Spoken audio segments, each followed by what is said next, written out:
Frères et sœurs, bonjour tous. Ce matin, nous allons étudier ensemble la vie dans le témoignage de Matthieu. Hier, nous avons appris concernant l'appel du Seigneur 4 pécheurs pour le suivre. Et ensuite, il y avait déjà un groupe de disciples qui le suivaient. Mais ces disciples étaient peu nombreux. Alors, le Seigneur a accompli de nombreux miracles pour manifester son identité. Le Seigneur Jésus-Christ parcourut toute la Galilée, enseignant dans les synagogues, guérissant les gens de toutes sortes de maladies et prêchant la bonne nouvelle du royaume. Ainsi, comme il parcourait toute la Galilée, alors sa renomme se répandit dans toute la Syrie. Elbas, de TRS, nombreuses personnes lui amèrent tous les malades, ceux qui souffraient de divers maux et ceux qui étaient tourmentés par diverses douleurs, les démoniaques, les paralytiques, l'épileptique. Il les amèrent tous au Seigneur Jésus-Christ. Et le Seigneur les guérit tous. Il les guérit de toutes leurs maladies.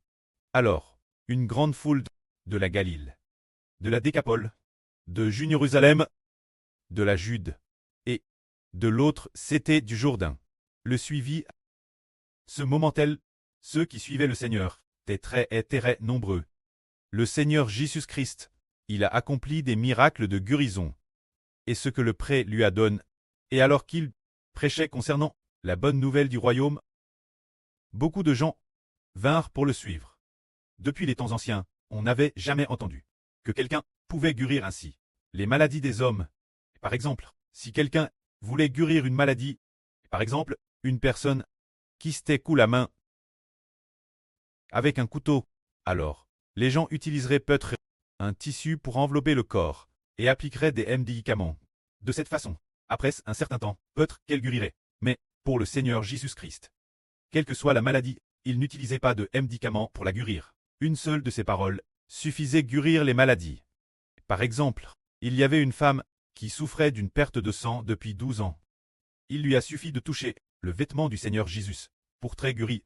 Il y avait aussi un homme paralysé depuis 38 ans. Couche sur une civière. Le Seigneur Jésus-Christ a juste dit un mot, disant « Élève-toi, prends ta civière et marche ». Cet homme fut immédiatement guéri, et madame, il a directement ressuscité des morts. Par exemple, la fille de Jairus était morte, mais le Seigneur dit « Jeune fille, je te l'ordonne, lève-toi ». Alors, cette jeune fille qui venait de mourir ressuscita d'entre les morts, ce que le Christ Seigneur a fait. Ses grands pouvoirs de guérison devaient manifester qu'il venait du royaume des cieux. Le pouvoir de guérison était pour montrer que son pouvoir de guérison ne venait pas de la terre, mais venait du ciel. C'est l'évangile du royaume des cieux, aux filles venant du royaume des cieux. Le pouvoir de guérison. Par exemple, une personne, il y avait autrefois un homme dont l'oreille avait été coupée par Pierre. Alors, il n'avait plus d'oreille, l'oreille tête DJ tombe par terre. Le Seigneur Jésus a ainsi touché cet homme. Et alors, une oreille a repoussé sur cet homme, il a été immédiatement guéri. Et immédiatement son oreille était comme l'autre oreille. Alors, ce pouvoir de guérison vient-il d'un royaume terrestre ou du royaume des cieux? Il vient du royaume des cieux. Ces miracles de guérison, ce pouvoir de guérison venait du ciel et non de la terre. Par exemple, il y avait quelqu'un, c'était la belle lèvre de Pierre. Elle avait une forte fièvre et était couchée au lit. Alors, quelqu'un l'a dit au Seigneur. Le Seigneur est-il ainsi touché la main de la belle lèvre de Pierre. Avec sa propre main, déesse qu'il a touché la main de la belle lèvre de Pierre. La fièvre est tombée immédiatement. Ce pouvoir de guérison est différent de celui de la terre. De la capacité de guérison terrestre, c'est dire que le pouvoir de guérison du Seigneur Jésus-Christ vient du royaume des cieux.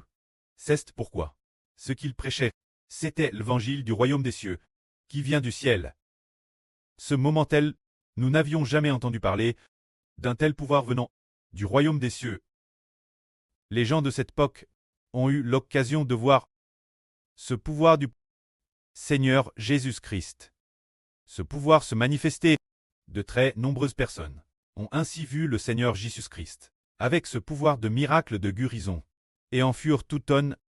En fait, il y a un royaume dans les cieux, se dire le royaume des cieux.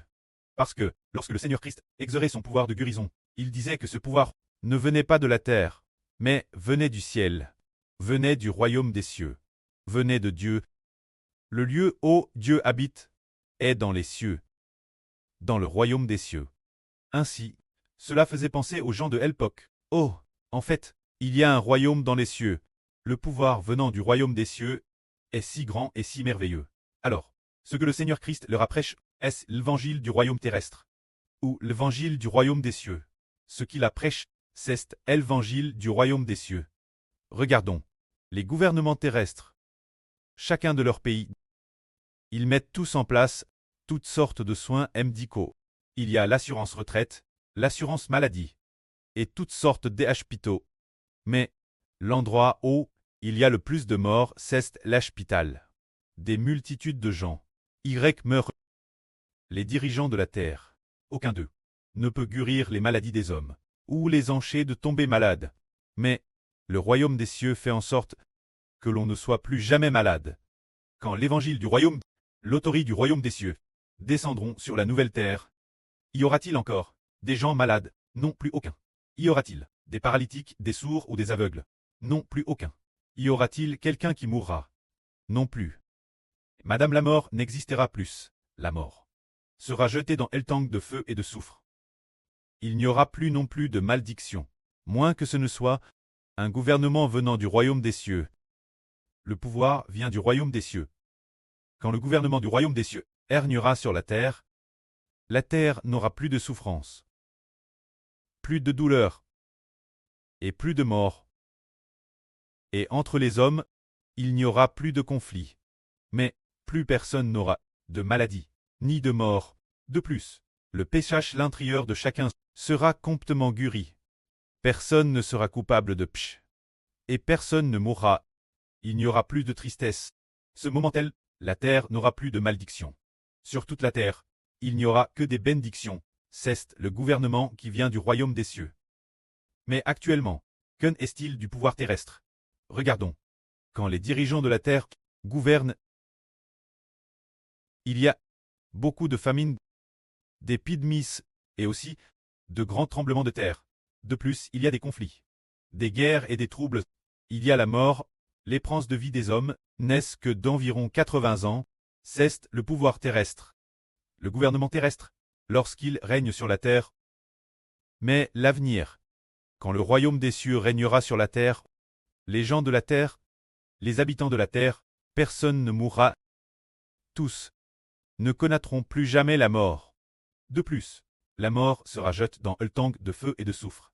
Y aura-t-il quelqu'un de malade? Quand le royaume céleste régnera sur la terre, quand le pouvoir céleste régnera sur la terre, tous, plus personne ne sera malade. La maladie aura quitté l'homme, et plus personne ne dira « Je suis malade », et, ce qui est merveilleux, c'est que tout le monde vivra pour toujours.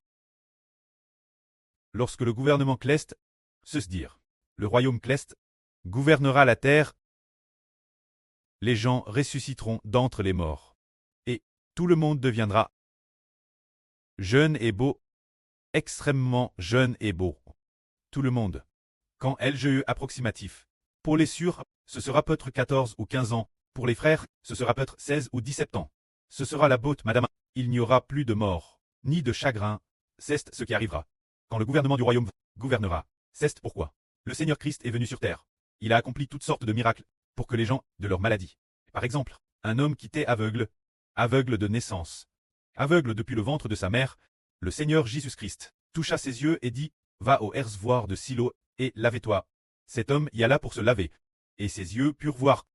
Madame, les parents de cet homme se disaient « Oh, notre fils, aveugle de naissance, aveugle depuis le ventre de sa mère, il était DJ aveugle. Il a plus de 40 ans. Maintenant, comment se fait-il qu'il puisse voir? En réalité, c'est le dirigeant du royaume des cieux, le roi du royaume des cieux, qui, d'une seule parole, lui a ouvert les yeux. C'est ainsi que les gens doivent attendre la bonne nouvelle du royaume, pour que le royaume des cieux règne sur la terre, alors ce monde n'aura plus de conflits concernant L'époque où le royaume régnera sur la terre, quand, dans l'Apocalypse, cet enfant, assis sur le trône de Dieu, assis sur le trône du Seigneur Christ, gouvernera la terre. Entre les hommes, il n'y aura plus de blessures, plus de conflits, au point que quel point? Au point que madame entre les animaux. Il n'y aura plus de mal, quand le gouvernement du royaume gouvernera la terre. La vache et le tigre dormiront ensemble, mangeront ensemble. Le veau et l'ourson joueront ensemble. Le lion sera avec l'antilope. Ils seront de bons amis. Et de plus, les lions, les tigres, les ours, ces animaux qui étaient carnivores, ces prédateurs changeront pour manger de l'herbe comme la vache. Et ces animaux ne se feront plus de mal. Madame le cobra, si grand, un serpent si venimeux, l'homme pourra toucher sa gueule, et il ne lui fera plus de mal. Et en ce jour, sous le règne du gouvernement du royaume, tous les animaux ne mourront plus non plus. Frère et sœurs, cela ne veut pas dire que les hommes ne mourront plus. Mais madame, entre les animaux, ils ne se feront plus de mal, et ne mourront plus. Car Dieu dit que, lorsque cet enfant de l'Apocalypse gouvernera et régnera, la connaissance de Jéhovah remplira la terre, tout comme les eaux couvrent la mer. Dans le royaume dirigé par Jéhovah, sous le gouvernement de Jéhovah, lorsqu'il régnera sur la terre, rien de tout cela ne fera plus de mal, ni ne détruira, car toute vie connaîtra Jéhovah. Non seulement les hommes connaîtront Jéhovah, mais madame, toutes les vies sur la terre connaîtront Jéhovah en ce temps-là. Par exemple, les hommes actuellement mangent du poisson et toutes sortes de viande. Mais, lorsque le royaume des cieux régnera, lorsque l'enfant de l'Apocalypse siégera sur son trône de gloire, pour régner sur la terre, les hommes ne mangeront plus de viande. Que mangeront-ils? Au commencement, dans le jardin d'Éden, le précleste ordonna, l'homme mangerait des fruits et des légumes pour nourriture, et les animaux mangeraient de l'herbe et des feuilles vertes pour nourriture. C'est un retour ce que Dieu, en créant l'homme l'origine, et en créant la vie, avait initialement prévu qu'il mange. C'est cela l'évangile du royaume des cieux. Il s'agit de raconter l'évangile du royaume. Frère Heber, dans sa traduction de la Bible, ne le traduit pas par évangile du royaume des cieux, mais le traduit par évangile du royaume céleste. Le royaume ici est le royaume d'un roi, ce qui signifie que le royaume céleste est la bonne nouvelle de son règne sur la terre. Ainsi, il s'agit d'abord de raconter que le Seigneur Christ devait être crucifié pour racheter l'humanité, et que tous les rachets seront l'avenir sous l'autorité du royaume, sous la domination du royaume. Par exemple, sur la terre, un tiers de l'humanité sera racheté. Ce tiers de personnes, par qui l'avenir seront-elles gouvernées? Par les dirigeants du royaume céleste, qui les gouverneront, et non par des hommes de la terre. Pour les gouverner, lorsque les dirigeants du royaume céleste les gouverneront, les dirigeants du royaume céleste utiliseront leur propre vie pour racheter les enfants de la nouvelle terre. Alors, leur attitude envers les habitants de la nouvelle terre sera comme celle de parents envers leurs propres enfants, les aimant profondément. Ainsi, lorsque le royaume céleste régnera, la terre aura enfin de l'espoir. Que la gloire soit rendue au Prêtre et au Seigneur. Amen.